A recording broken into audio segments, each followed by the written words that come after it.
So the Buddha only is called the arahant, and then later people don't understand. Then they differentiate between the Buddha and the arahant and say the arahant has not finished his work, whereas the Buddha has finished his work. But we find in the suttas, the Buddha says, after you see the rest of the sutta, there's practically no difference between the Buddha and the arahant disciple. And then the disciple said, Venerable Sir, our teachings are rooted in the Blessed One, guided by the Blessed One. Take recourse in the Blessed One. It would be good if the Blessed One would clear up the meaning of this statement. Having heard it from him, the monks will remember it. So here the Buddha is asking them, what's the difference between the teacher, the Buddha, and his disciple liberated by wisdom? And they could not explain, so they asked the Buddha to kindly explain. Then listen and attend closely, monks, I will speak. Yes, Venerable Sir, the monks replied.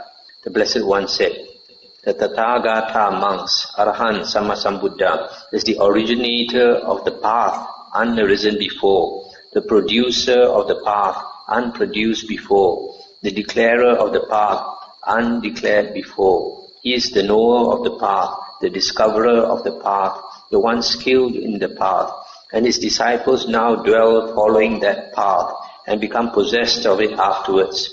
This, monks, is the distinction, the disparity, the difference between the Tathagata, Arahant, Sammasambuddha, and a monk liberated by wisdom.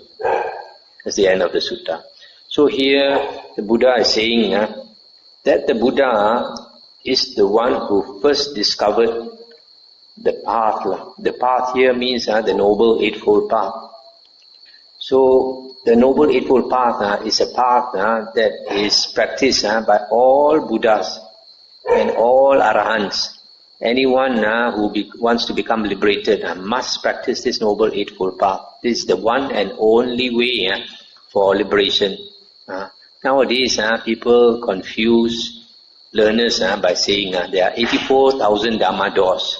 The Buddha never mentioned even once that there are 84,000 Dhamma doors. The Buddha always says there's only one path to Nibbana, one path to liberation, only one and no other path, and that is the Noble Eightfold Path.